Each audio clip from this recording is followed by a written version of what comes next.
Namaskar. Hello and welcome to PGurus channel. I'm your host Sree Iyer. Today joining me is JVC Sreeram after a long hiatus. And do we have news for you? What is the impact or fallout of Udhayanidhi Stalin's crass remark wishing for the destruction of Sanatana Dharma? How is it playing out in the poll states? To know all about that and the ground feeling. In fact, yesterday, I don't know if you've seen our hangout, 177 temples in Telangana were actually putting a picture of Udhayanidhi Stalin and everybody was stomping on it. So that is how bad it is. Let us listen to Sreeram. Sreeram lives in Hyderabad, of course, so he'll have a much better indicator of how things are. Sreeram, namaskar and welcome to PGurus channel. Namaskar to you, sir, and namaskar to all the viewers across the globe of PGurus. Yeah. So, Sreeram, I'll start with this. Yesterday, I had played a video where they said that in 177 temples across Telangana, people had put picture of Udhayanidhi Stalin right outside the entrance to the temple, and people were encouraging them, stomp on this, and people were doing it with verve and gusto. See, sometimes emotions can dictate what we do. India's elections, in my opinion, is all about emotions. Take it away, sir. You can start whichever state you want. We can start, and I leave the floor to you.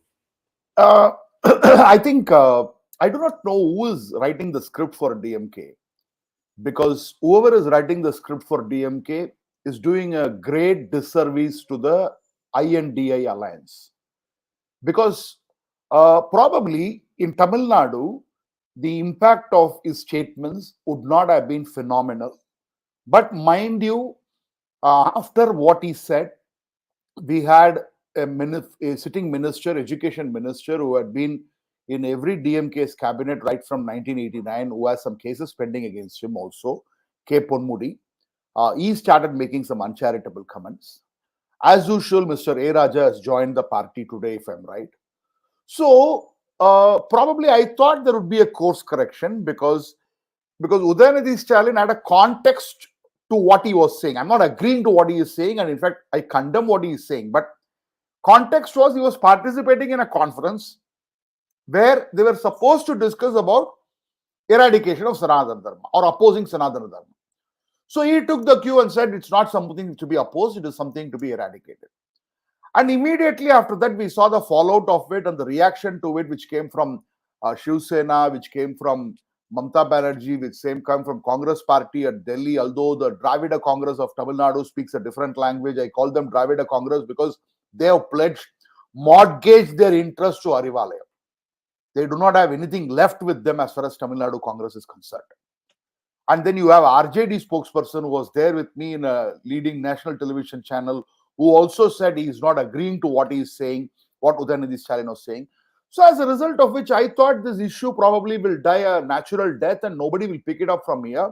And it is up to the onus is on the BJP to probably make it viral, go viral, take it to the Hindi heartland, take it to the western and the eastern side. And which they were doing, which I think they started doing it. Because I was away from the routine things for quite a while, so I was not in a position to follow to the complete thing. But then comes these kind of statements, and which has actually made the whole media sit down, and probably now you will see a lot of Hindi posts, Gujarati posts, Marathi posts, translation, voiceovers. This is not going to stop.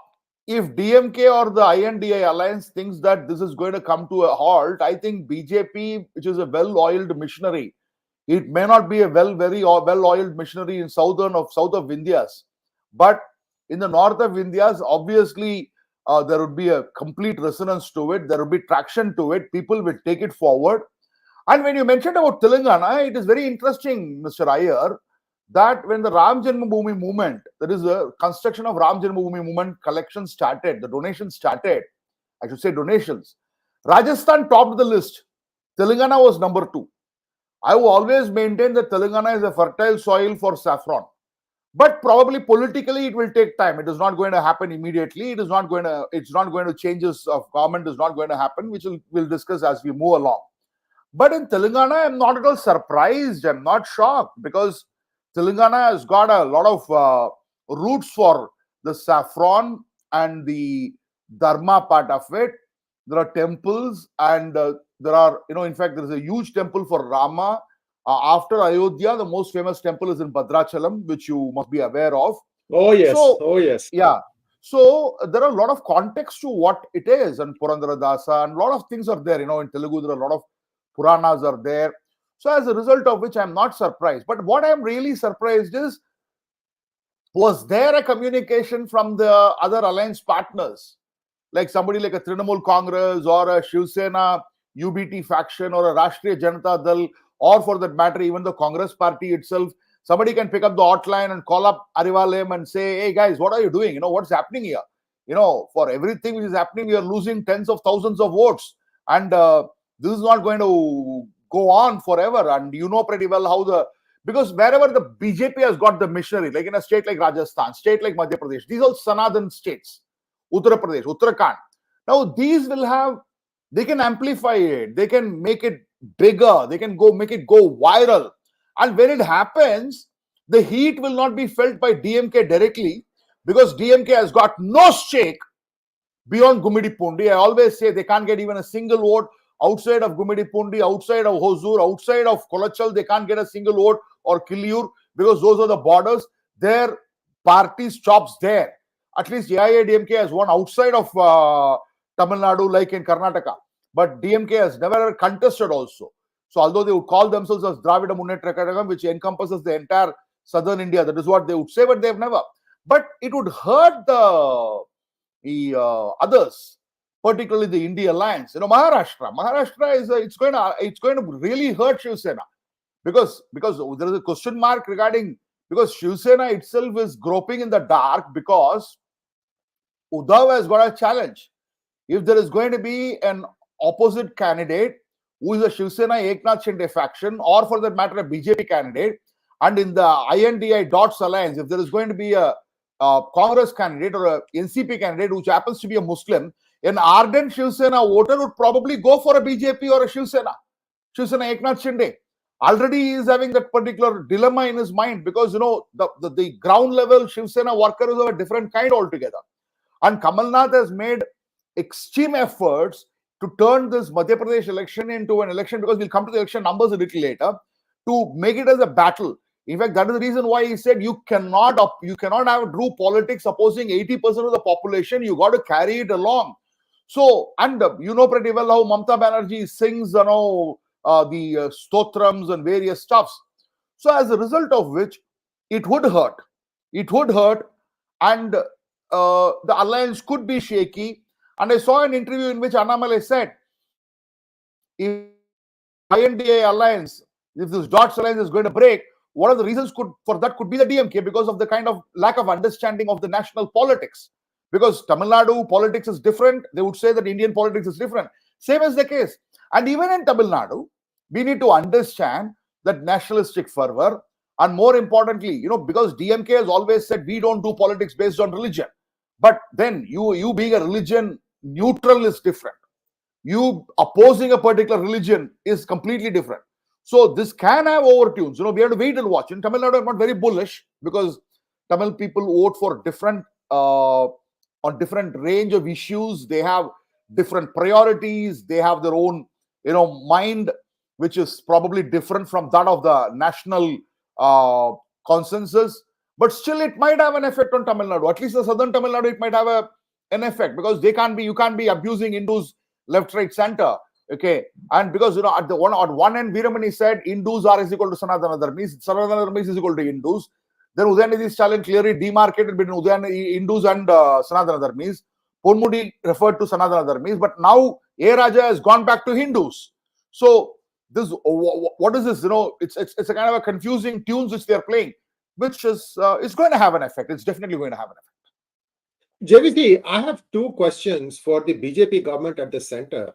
See, A. Raja, when he recently buried 2 years ago his wife, she was buried in a casket. Does that mean that Mr. Raja has converted to Christianity? Because if the answer to that question is a yes, then he stands disqualified as a member of Lok Sabha. Same questions have been asked about Mr. Thirumavalam. Both of these people, as well as the current mayor of Chennai, She has become elected because that seat was reserved for a woman, the mayor's seat. But she had actually gotten elected saying she is a SC. But there are lots of evidences to say that she is actually a practicing Christian. Now, all these things are legalities, just like what they did with Rahul Gandhi. DMK, the government can easily, election commission set aside these things. Is there any movement in that direction, JVC? I haven't seen any movement. I think somebody has to pick it up. Like how, Udhayanidhi Stalin's statement, a lawyer went to the Delhi court and filed a petition. I think, because these are things where we need to get into the solid evidence of trying to prove we did see. There are several instances. We did see another leader also from BCK who contested election, who lost the 2021 election, whose father was also buried. So we have these issues. 100% you are right. But these are larger legal issues where we need to go into the legal things, and somebody needs to pick it up and go to the court, file a complaint against in the election commission, saying that these are gross violations and somebody needs to investigate. But you know how the judicial system works and the election commission also works, because these are things which are going to move at a snail's pace. You can't expect a Chandrayaan kind of movement in these kind of cases. So it's going to be a long drawn battle, because we also have several people, several people have said that Rahul Gandhi's citizenship is also a question mark and everything we have heard. But they've not been. See, I think, the kind of urgency which the Supreme Court is showing towards hearing the Article 370 on a day-to-day manner, which is laudable, because I would expect the kind of arguments which are coming out in favor of Article 370 being abrogated, and the kind of questions of the Supreme Court bench is coming out is extremely great. But I would like to see many such cases happen in that speed, at that alacrity we want things to happen. It can't be selective. I'm not criticizing Supreme Court, because I never ever criticize the Supreme Court. But what I would say is the judicial system and the electoral reforms need to act with more alacrity, which is probably pending. And because see, when the government of the day picks up this issue, there is always going to be a political narrative spun into it. They're doing a vendetta politics, this, that, and it can go into any kind of stuff. But we have system, right? There is an election commission of India, which is supposed to look into it. We have a judiciary, which is supposed to look into all these things. And somebody needs to knock those doors and get this sorted out. We have seen Rahul Gandhi getting disqualified. We have also seen Rahul Gandhi getting reinstated. In a span of all these happened between March 23rd, if I'm right, to August. So matter of April, May, June, July, August, 5 months, everything happened. 2 times disqualified, the court pronounced one thing, High Court pronounced another thing, Supreme Court. So such speed is expected in every case of this magnitude. That's what I would say. Thank you, JVC. And now let us take some specifics into each of these states. Rajasthan was considered to be an easy win for BJP, and I'm not going to touch upon that. Let us leave it at that. Like you said, they are very, very strong Hindu Bhakt. Let us take a look at Madhya Pradesh, where it was on a knife's edge. What do you think? Is the ground shifting in favor of BJP now? Yeah, that's what I'm hearing. Because see, at the end of the day, I think, at various points in time, the electoral winds will change in these close elections. There are elections like Uttar Pradesh, I think, where in your own channel, run up to the Uttar Pradesh election, we have been maintaining the same stance for around 4 to 5 months. Yes. That BJP is winning. Yes. They're winning 275. Okay. And there are states like Gujarat where we are maintaining the same thing. Finally, they won 276, I think. 276. Right on. Yeah. So if you remember in Coimbatore, when we had discussed in the month of October, I had said that BJP was losing in Karnataka.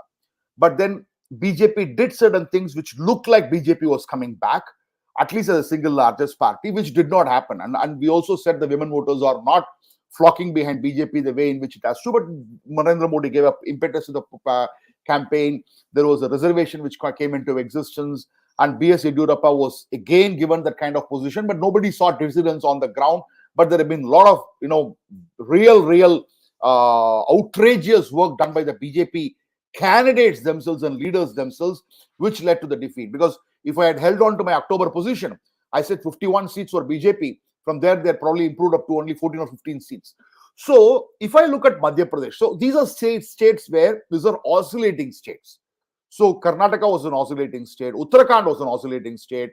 Now, Madhya Pradesh is also an oscillating state. So it is going to oscillate, because whoever is going to form the government, it is not going to be like a 150, 160 kind of a government. 240, if I'm right, is the majority. 234 or 240 is the majority. Whoever forms the government, it will be close to around 120, which means it's going to be a wafer-thin majority. I think the stakes were loaded heavily in favor of Congress, if you had asked me 3 months ago. Before Shivraj Singh Chauhan announcing the kind of things which he had announced, in fact, which is what is important in an election. The incumbent, instead of promising in the manifesto, if they start implementing, people will start getting more belief. So as a result of which, the ground is slowly shifting towards the BJP. So if you ask me today, BJP could take a slender lead as far as Madhya Pradesh is concerned. But now we'll have to take into account what is happening as far as Tamil Nadu is concerned. What will be the after effect of Tamil Nadu? Definitely Shivraj Singh Chauhan, because Shivraj Singh Chauhan is running the campaign. So he is going to be the face of the campaign. That is also very important, because in Karnataka, we also had the problem that who was the face of your campaign? Is it Basavaraj Bommai who was the face of your campaign? Is it Yediyurappa who was the face of your campaign? Unlike, Uttar Pradesh, where Yogi was the face of the campaign because Modi himself said Upayogi.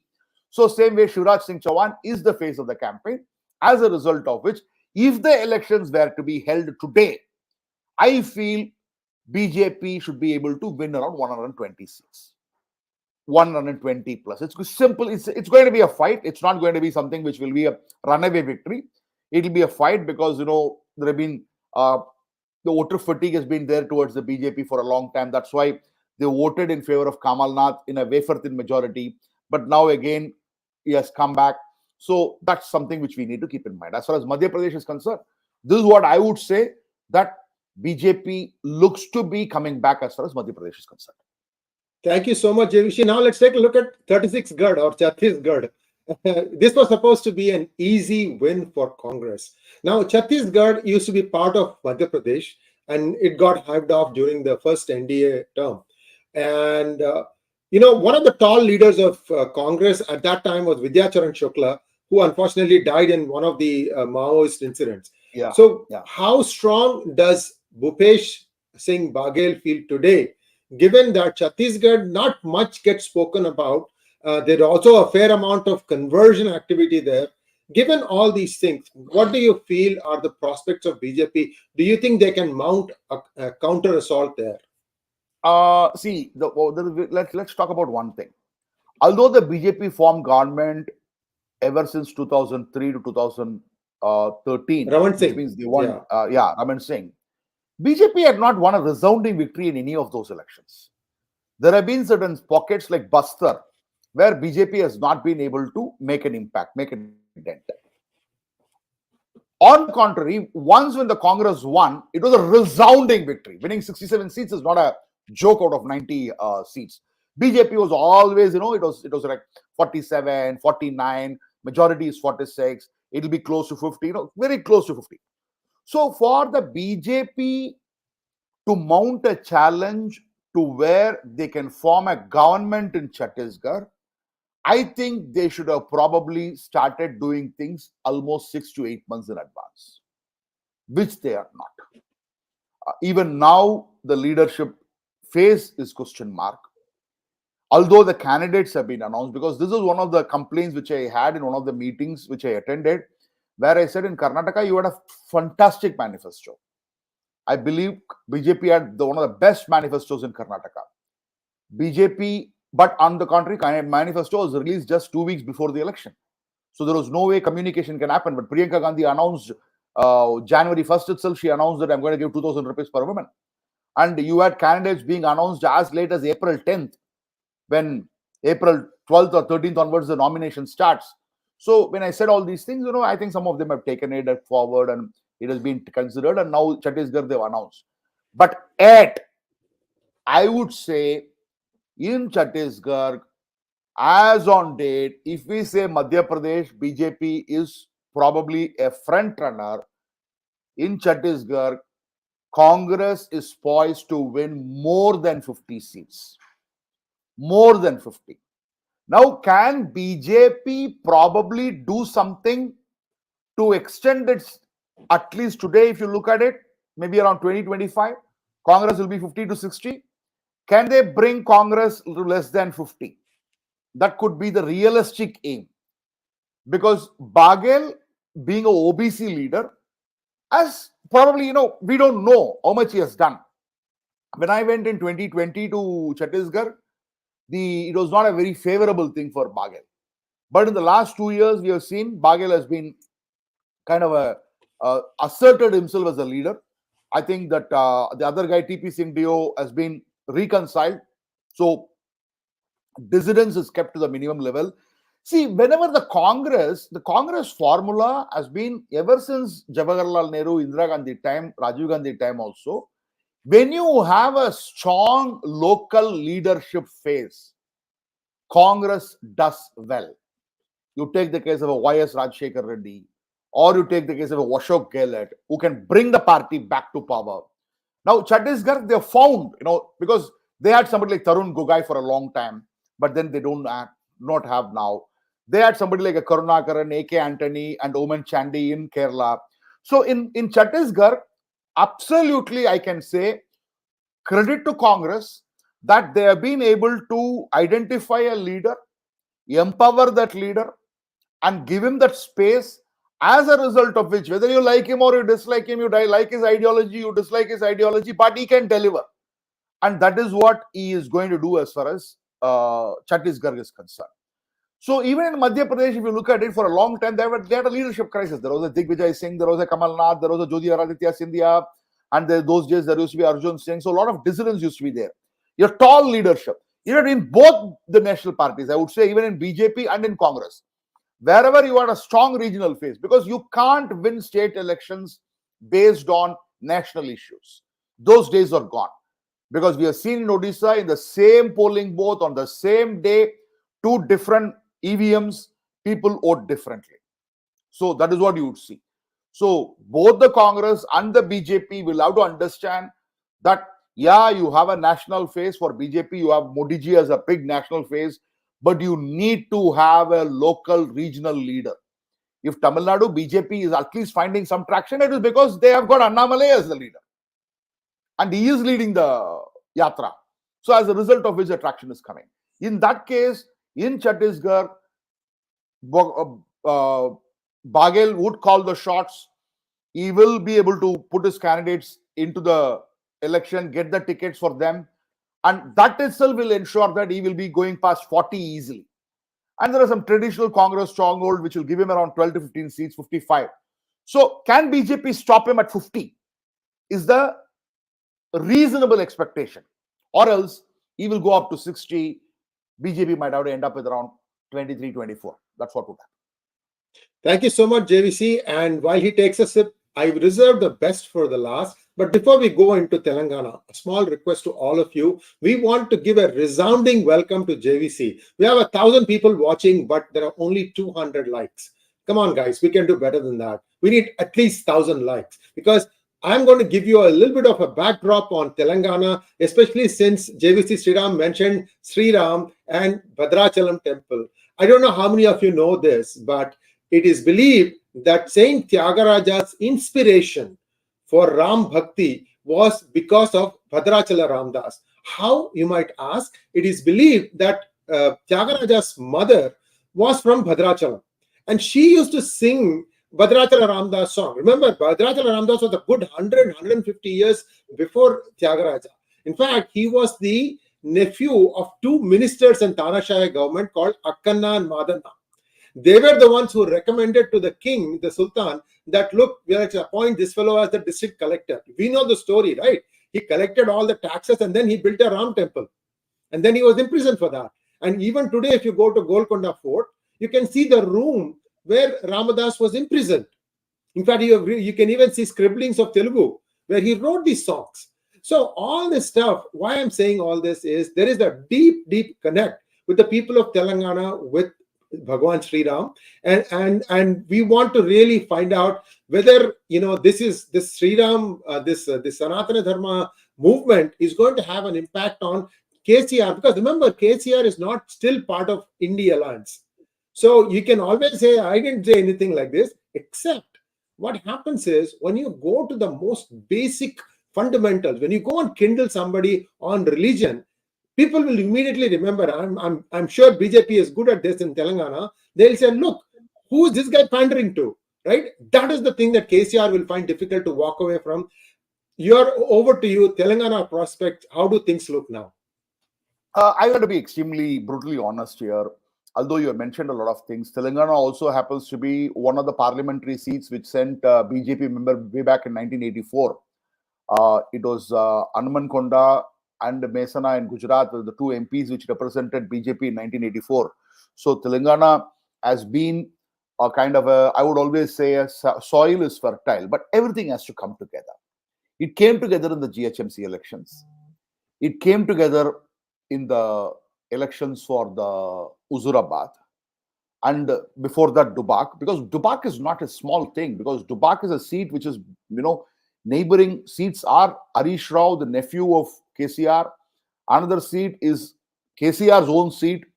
Then you have onto the right, it is a KTR seat.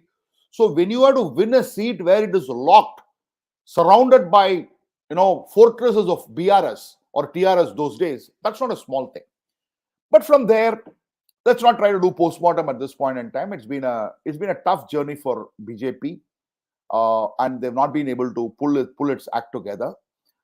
There have been several issues because people who are supposed to have joined BJP, like Ponguleti, Srinivas Reddy, and few others who joined, went back.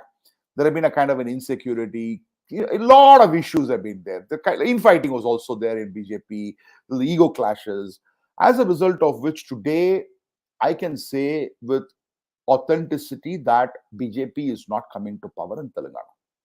If any one of you have hope that BJP is going to come to power in 2023 in Telangana, I'm sorry, BJP is not coming to power in Telangana. It might be bad news for some of you, but this is the fact and the reality. But if the BJP continues, because let us also understand, KCR is one of the smartest politicians whom you can ever think of. Although he shares a lot of things, strange bedfellow with Owaisi. But at the same time, a few months back, he reached out to the Brahmins of Telangana, the Pandits, and he did, he doled out a lot of things. And mind you, not many politicians do this. How many political parties actually go and reach out to Brahmins communities? Very few. But he did that. Vaishya communities, he did that. He built that Yadagiri temple, as somebody had mentioned, massive, renovated the temple. And he made some funds. He does. So he says, I'm a truly secular person. I'm secular in the sense, say, I do for Hindus, I do for Muslims, I do for Christians. So, although we all know the kind of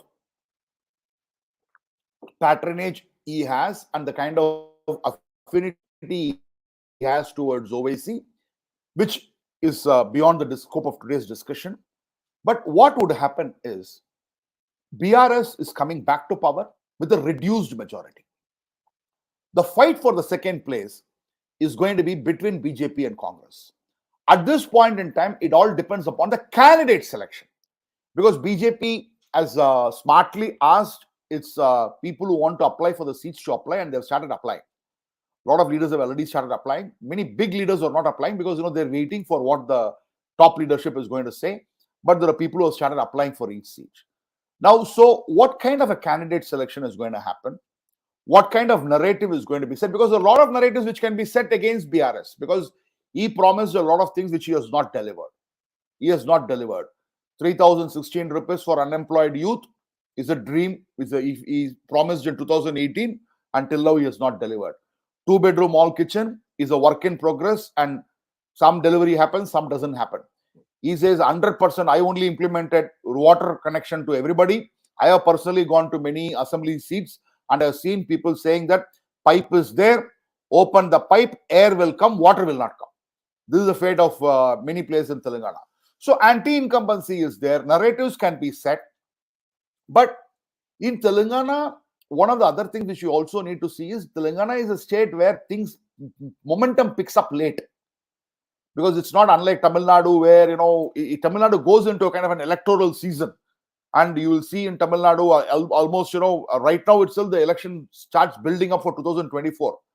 That doesn't happen in Telangana. In Telangana, it is only the last few weeks the momentum happens. So at the moment, we can safely assume that with a reduced majority, BRS is coming back to power. But probably right now, BJP, even though it may not win the election, if it performs reasonably well, coming close to the second position, it can probably aim for a power in the next election. In fact, I've been maintaining this since 2021. It's not that today I'm jumping around and saying I've been maintaining this from 2021. But I said if things change, it can change. But unfortunately, it does not change because, see, there are certain places where the leadership, the leaders are not there. Khammam. 𝗼𝗂𝘂𝗍𝙑 Srinivas Reddy coming here would have given you a lot of seats. Warangal, somebody coming would have made a lot of difference. But we missed those leaders in the BJP.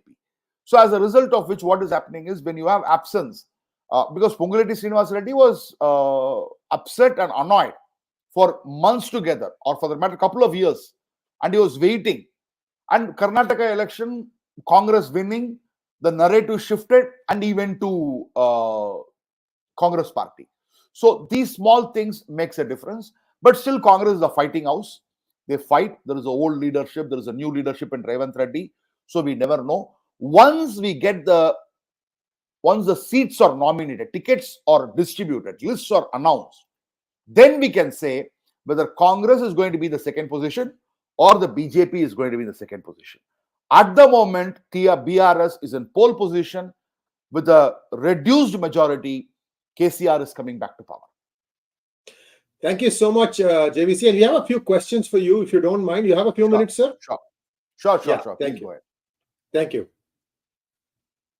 Mr. Lee wants to know, ask JVC, does the DMK have any plans of initiating another separatist cutting south campaign similar to that of what happened in the 60s? I remember in 2018, if I'm right, in Erode, Mr. Stalin himself was the working president at that point in time. On March 18th, if I'm right, at Erode, he made in a press conference, he said, if situation demands, we can always ask if the states are being deprived of. Last year, I think 𝗍𝙗 spoke in front of M.K. Stalin. But I think they've given up. Go ahead and get a sip of water, JVC. Yeah. I think they've given up on separatist campaign. I don't think it is going to find traction amongst people also. Even Mr. Stalin knows that, Dravida Kazhagam knows that, and there is going to be no kind of that. There can be a occasional voice coming from somewhere, like 𝗍𝙗 said, but it will not be a core agenda of DMK. It cannot be, and it will not be. Thank you so much, sir. Next question, please. Ruben Loganathan wants to know, so many people are asking why the BJP central government is not taking any action against all these DMK leaders and are only content to give statements. Why no PIL filed in SC by BJP lawyers? I think against Udhayanidhi Stalin, there is a PIL already filed. There is action being taken against the Senthil Balaji. He is under arrest. Sumoto, the local High Court, has taken up cases against some of the DMK ministers who had been acquitted by the DVAC. We need to also understand, Sarkaria Commission said that, yes, there were a lot of evidences. In fact, MGR used to always say, even now ADMK says, the only government in India which got dismissed because of corruption charges was the DMK charges. But Sarkaria Commission was unable to prove because the corruption was so scientific. Let us keep that in mind. Even 𝗍𝙗, we're not able to convict, as a result of which, is corruption happened or not? That's one question. But can you take it to the logical conclusion? Because the money trail has to be proved. And Mr. Karunanidhi had got a template done a long time back about crocodiles, about ant, about karayan, and all those stuff, termites. So that's there. So I think I would also say that BJP needs to be a little more proactive in terms of picking up these things.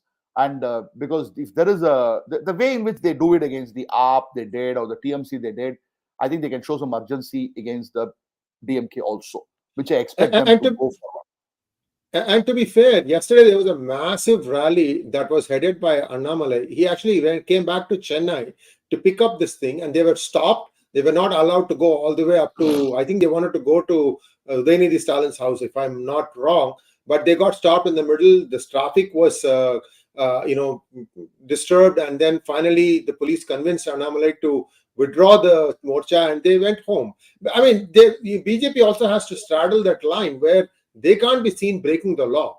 If you're standing up for law, you can't be seen breaking the law also. But I But there can think be a this little has bit of started. proactivity. There can be a little bit of Yes. proactivity in terms of pursuing the things faster, a little further. That's what I would say. Yes, yes, absolutely. And this is going to happen. Just stay tuned, guys. Kushan and Keshwa wants to know, JVC sir, why BJP is not taking severe action like imposing president rule in TN when protests are going on everywhere? Why the protests are not picking up in TN after Junior is instigating again? See, I think Article 356 will not be imposed. Let's be very, very clear to our viewers that this Sarkar, led by Sri Narendra Modi, because what we have seen in Bengal is far, far worse than what we are seeing in Tamil Nadu. What we saw in Bengal in 2021 after the elections. If that didn't deserve president rule, I don't think anything else deserves president rule. But I think Sri Narendra Modi is very clear that he is not going to impose president rule because it's the will of people. The people have given a mandate for them to rule for 5 years, and they will have to again go into the people's court and seek a mandate after the next 5 years. So this Article 356 misuse has happened, and also post Bomai judgment, I don't think any government, when they pick up the Article 356, will have to be extremely careful because people have given a mandate, and so be it. Because Cho Ramaswamy used to always say in those days, you get a government what you deserve, which you have voted for. Okay, it was not that DMK, people did not know about the DMK. People knew about DMK, and people did not vote in such a resounding manner that DMK got a 50% mandate. It was just that the opposition also made its mistakes, and the votes got divided, as a result of which, and I don't think, why protests are picking up, as Mr. Sree Iyer just mentioned a few minutes back, you cannot be breaking the law when you're ruling the central government, when you're in power. If you're a seaman, you can do anything you want. You can say whatever you want. You can break whatever you want because you don't have any responsibility. Like how the left used to be. Left used to be enjoying the power without responsibility, as a result of which they could break their own laws. In the own state where they rule, they will protest. I've seen in Kerala and Bengal, they would have a chief minister and they would be protesting because they're always protest-only mode. I think if BJP does that, I think they will get rapped on their knuckles by many of the political commentators. Yes, indeed. Next question, please. Sreeram Sheshadri. Wow. Hello, Sreeram. Can BJP sustain the pressure on Congress till December and even till general election? Congress depends on its sustenance on DMK. Will the INDI alliance force Congress to distance itself from DMK? Thanks, Mr. Sheshadri. First and foremost, this is the biggest challenge. The challenge BJP has got is because a week is too long in politics. How well they are able to build up this pressure till December and then the general election. I would go to the extent of saying, forget about what Udhayanidhi Stalin had spoken or Rasa has spoken or Ponmudi has spoken.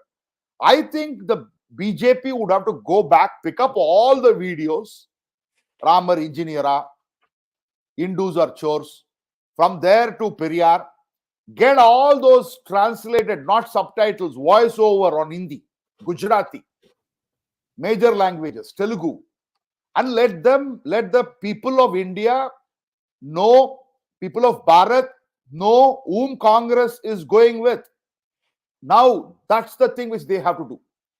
Number two, as Mr. Sreeram Sheshadri knows very well, DMK, for it to go beyond 40 needs Congress to go beyond 40 needs DMK. Because without DMK, they can't be anything. They are a 4% party in Tamil Nadu. They cannot win a single seat. They can win deposit only in 2 seats in Sivagangai and Kanyakumari. And that was proven in 2014. And they may not even happen. Probably Kanyakumari alone, they might do better. So, obviously, whatever happens,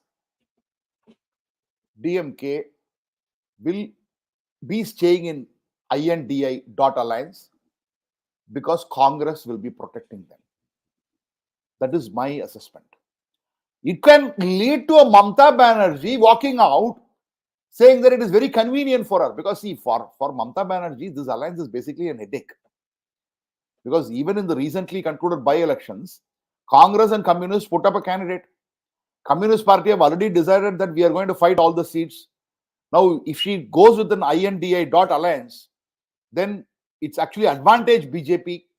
I'm telling you here, Mr. Sree Iyer, that if Congress, TMC and CPIM allies, BJP will get 24 seats in Bengal. But if TMC contests alone, they will get 24 seats. So Mamta knows it heart of hearts. So Mamta may use it as a convenient tool to disassociate and get out of the alliance. Probably an Akhilesh Yadav will use this to get out of the alliance. Aam Aadmi Party is looking for, they are not going to give us a 1 seat in Gujarat. Why should I give 3 seats in Delhi? And why should I give 5 seats in Punjab? Now, I can't be in an alliance where 80% of India's population. So, that kind of a thing may happen if the DMK leaders continue to speak the way in which they are speaking. But I think an effort will be put in the coming weeks by the alliance partners. I think they will pick up the hotline and talk to Mr. Stalin and tell him that this is going to hurt because you don't know how the politics happens in the north of India. And unfortunately, Mr. Stalin also does not know, because I do not know that Mr. Stalin has actually traveled to entire India. Okay, at least I can say that I have traveled to more parts of India than even Mr. Stalin. Okay, but for Jammu and Kashmir, I have traveled to, including Northeast, I have traveled to everywhere, including Jharkhand, to Chhattisgarh, to Rajasthan, to everywhere. Mr. Stalin, I do not know, but for Tamil Nadu and occasional trips to Delhi and Bangalore, I don't think he has gone anywhere. He must have gone to Dubai more than, Delhi. So I do not know how much of an understanding he has on the Tamil Indian politics. So as a result of which, they might say that this is going to hurt us, and they might put. Otherwise, it's a very convenient tool. It's an exit door for Mamta, Akhilesh, Arvind Kejriwal. One question I have before we go to the next question. Sreeram, Seshadri, just wait for 1 second. I have one question. So, Sreeram, I sent you this. I don't know if you had a chance to take a look at this particular chart that I have given. See, my premise here is that only 50% of Hindus are going to vote. Is that right or wrong? What is your take across India? So, see. I think I think if you can just give me a second, I can just give you the statistics, which is a very important statistics, because this was a research not by me. It was done by leading television channel Times Now, and they shared with me how Hindus voted for BJP in 2019. Uttar Bharat voted 67%. Purvi Bharat, which is Eastern Bharat, voted 46%. Western Bharat voted 56%. Dakshin Bharat voted 19%. This is statistics number one I wanted you to have. OBC vote, how did it go? For the BJP, 44% they got in 2019. In Congress got 15%, and regional parties got 27%, which was 43% in the previous election. And most importantly, Hindus, as you say 50%, I would say a little more, because in certain I gave 60%. So JVC, I gave 60%. 60%. 60% weighted average. But if you look at it, like places like UP and Bihar, where there is a polarization, votes are going to be more. Hindus are going to come out and vote more. Where the polarization is going to be lesser, the votes are going to be. We seem to have lost JVC for just a moment, but he'll come right back. And here is a request to all of you that have not yet liked this video to please like this video. It's a very important point that we are discussing. See, if you have 80% Hindus turning up in a communally sensitive area, that seat they'll win big. Back to you, JVC. Please finish your thought. So, based on your calculation, if I see the 2024 election is much closer than we think, it's going to be closer. But closer in the sense, the seat share may come down for the BJP. The vote share may go up, because there are places where they may pick up more votes, because BJP is going to contest more number of seats than they contested in 2019. See, this is something which none of us are able to take it into account, because they may not have to give so many seats to JDU in Bihar because they are not there. They may not have to give so many seats to Shiv Sena in Maharashtra. as a result of which the number of seats that BJP is going to contest in 2019 election is going to be far more, 2024 is going to be far more higher than what it was in 2019. If the elections are to happen today, I would say that 276 to 294 is my figure. It is not 303. It will be 276 to 294. The median of that would be the figure right now. But the vote share would go up because the number of seats they are going to contest is going to be more. You may say in Karnataka, they might have to have alliance with JDS, but even then, the votes will be more. And their vote percentage, even in a state like Tamil Nadu, even if they do not pick up many number of seats, their vote share is certainly going to go up. Even if they contest 7 seats or 9 seats, I do not know in how many seats Lotus symbol they're going to contest. I expect them to contest around 9 to 11 seats in Tamil Nadu, in Lotus symbol, not necessarily the BJP, but Lotus symbol. As a result of which, the vote share is going to go up. So, the game is going to be like this. BJP on its own is going to cross 40% in 2024, but with a lesser seat share, but a higher vote share. And NDA would have shrunk considerably because you don't have a tall NDA partner like that of a JDU or a Shiv Sena or even an Akali Dal, as a result of which the major share of the NDA votes are going to be that of the BJP. So that is why we say 40% vote share for BJP, 44% to 45% for NDA, which is very respectable, 294 around that median seat share, with on the higher side as far as NDA is concerned around 315. That's what is the ploy we are looking at, and taking into account your theses of the Hindu votes also going out a little bit. Thank you so much, sir. Next question, please. Sreeram Seshadri again. BJP announced candidates in B and C seats well before election. What will be the effect of the prospect? Should they do it in Lok Sabha poll also? Certainly, yes. See, because I don't say that in a B and C, like B and C are basically, you have A seats, which are very strong seats. You have B seats, which are probably not as strong. C are those seats which BJP has never won.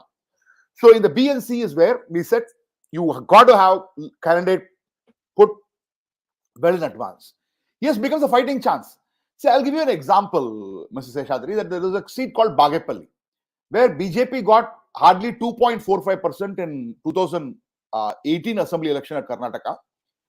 We found that the BJP was doing very well, but there was a contest. There were 3 people who were fighting for the seat, and neither of the 3 were actually plunging into the seat all by themselves.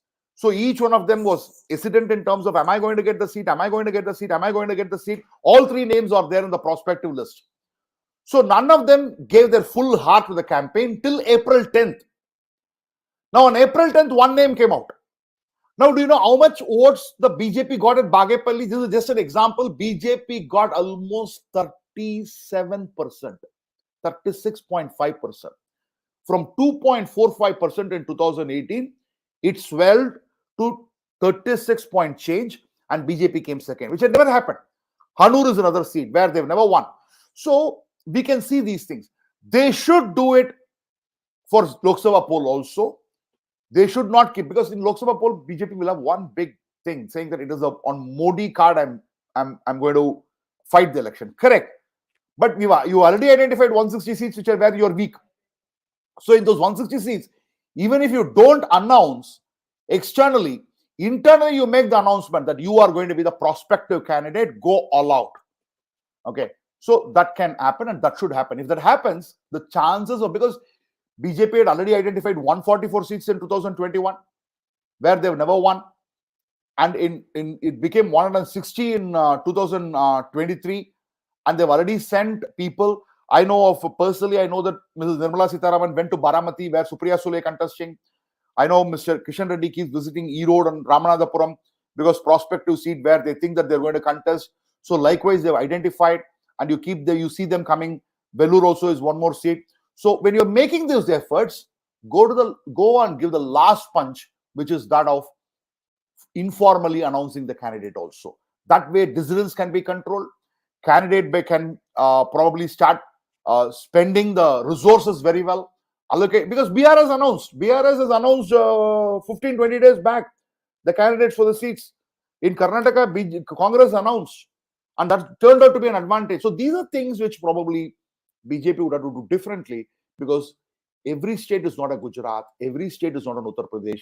Each state has its own dynamics, and southern states have their own dynamics with their own set of problems and issues.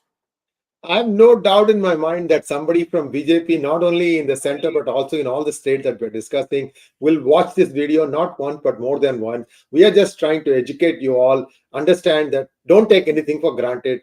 I think that is the most important takeaway here. Put your best foot forward, and then afterwards, let the voters decide. Next question from Subramanian Vishwanathan. Sreeramji, is DMK, by opposing Sanatana, wants to keep up the caste politics from shifting to religious politics? This is my statement, which I always keep making. It's not only DMK, it is the INDI alliance, the DOTS alliance. They've been doing it. DMK probably had been a master in that. Divide Hindus in the name of caste. Unite minorities in the name of religion. That's what. So comfortably, conveniently, they've been trying to do. That is the reason why Yogi said 80-20 politics. Because it doesn't come out of just like that. It's not a reaction. It was a calculated response. When Yogi Adityanath says 80-20, he knows where he was taking the battle to.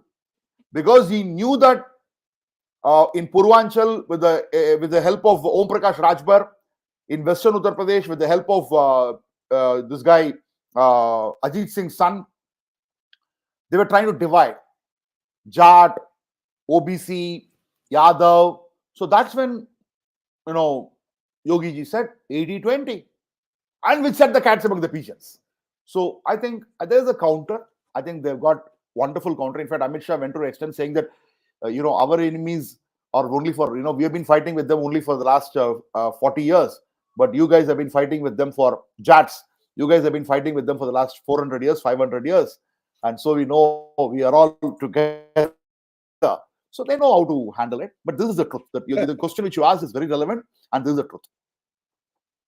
Next question, please. Pradeep Tumati wants to know, AP feel that Modi has abandoned them. Andhra Pradesh, Jagan is economically hurting Amravati with his 3 capital proposal. Jagan jailed Babu. What is going on? What is Modi BJP doing to assist Andhra Pradesh? See, there is a time which comes for every state. And BJP had tried its best. It had put one of its, what I would say is a guy who understands politics better than anybody else, Sunil Deodar, to measure up what's coming up as far as AP is concerned. AP needs a different types of politics. Because I think we'll have to do it a separate program altogether, Mr. Sree Iyer, because it's a very, very different types of politics. The social engineering is different. You have certain populations which are 5%, 7%, 3%, but you add up all these castes, 112 legislators are from those communities. Now, nowhere else in the world it will happen. You have representatives, 50%, 49% of the OBC community does not have any representative. Now, to get the grouping in as far as AP is concerned, it's for BJP, it's not going to be easy, because at one side you're fighting conversion politics. At another side, you're having very divided caste is divided. So it's not that Modi has abandoned them. The point is, Jagan, for all his faults, I do understand that there is not a perfect person. For all his fault, he has been backing NDA in terms of legislations and bills, as and when required. It's been like a bank. I know I'm putting it across as it is, not mincing words. I'm not politically being correct here. I'm curt, direct. It's like a BJP has got signed checks, blank checks, which can be banked at any point of time in terms of legislative support in Rajya Sabha and Lok Sabha. And we know how in services bill, Delhi services bill, Jagan came into this thing. Jagan jailed Babu. That's an issue of, I spoke to journalists from Andhra Pradesh. They say that there is a prima facie case. Now we have to wait and watch. Okay. Now, Jagan has jailed Babu. Modi ji has not jailed Babu. This is a state government issue. It is not a CBI which has gone there. It is a CID which has gone there. Because prima facie, it is the state treasury which had lost money on this particular case. So it is up to Babu to fight the case. If it is a vendetta, he has courts to go on. And we talked about it. When it comes to politicians, the case gets faster redressal. So that's what it is. So what is Modi or BJP doing to assist AP? At this point in time, I think at this point in time, 2024 election, do not expect BJP to perform in a great manner as far as Andhra Pradesh is concerned. One of the two parties would have to be eliminated. It's a bipolar system. TDP is on the wane. If really Babu had done something wrong, then he would face the music. I think he's in the evening of his political career. Then in the next 2 years' time, both the Telugu-speaking states, I would say the next 5 years are going to be the sunrise states for the BJP. But for now, Telangana, you will see BJP doing better than what they did in 2018. In 2024, they would do better than what they did in 2019. But as far as Andhra Pradesh is concerned, it is status quo. But the game has just begun after the 2024 Lok Sabha elections, as far as AP is concerned. Sandhya Rajgopalan wants to know, sir, is the political climate in Tamil Nadu paving way for a BJP-led front in TN for 2024? We hear that Rajnikanth might also support when they contest all 40. So, second question first I will answer to you. Rajnikanth coming to, as far as political support is concerned, I have always believed that Rajnikanth will never ever come to politics. Shivaji was a political failure. Rajnikanth would not come into politics for obvious reasons. There are several reasons. Rajnikanth can't take failure. Kamal Haasan can take failure. Kamal Haasan has produced movies which have never ever, which have been a flop on the day one itself. Okay, I don't remember such movies. Some of the movies were there. 𝗼𝗍, one movie was there. Alavandan. He said, I have taken it for myself. So for Kamal Haasan, failure is nothing. He will just wipe off and go. For Rajnikanth, failure is very emotional. He has never seen failure in life. In fact, after a Baba's failure, what is the kind of reaction he had. So Rajnikanth would neither offer support, and he will just probably make a statement. That's it. As far as political climate paving way for a BJP-led front in Tamil Nadu for 2024, definitely BJP, support for BJP is rising. Under Annamalai, BJP is doing extremely well, but support will have to be translated into votes. Votes will have to be translated into seats. Now, we are all in an urgency. There are certain things called as a 3-year projects, 5-year projects, 10-year projects. Bengal was not a 5-year project. We all thought it was a 5-year project. It was not a 5-year project. It was actually a 10-year project. If I start from 2016, it will be 2026. So same way. Do not expect miracles as far as Tamil Nadu is concerned for BJP, but it is definitely going to be a start. In fact, I was talking to one of the loyalists of BJP, and he said, even if BJP gets 3 or 4 seats from Tamil Nadu, amazing it will be, because you have made a dent in the Dravida Nadu. In the Periyar Mann, you have hoisted the saffron flag. And I think Annamalai is doing the right thing for that. And as far as which front is going to come, at the moment, it looks like ADMK BJP front is going to be the one which is going to contest together. But as we move along, you might be knowing. Thank you so much, JVC. And viewers, JVC will be coming frequently to our channel. And most importantly, you need to support him by liking this video. We had a good response today. I would have loved to have a great response. You see how JVC has all the numbers at his fingertips, whether it is UP or Chhattisgarh or whichever small constituency in some remote corner of India. Thank you, JVC, and hoping to see you again very soon. Namaskar. And please don't forget to click on the bell button for notifications, viewers. And thank you once again.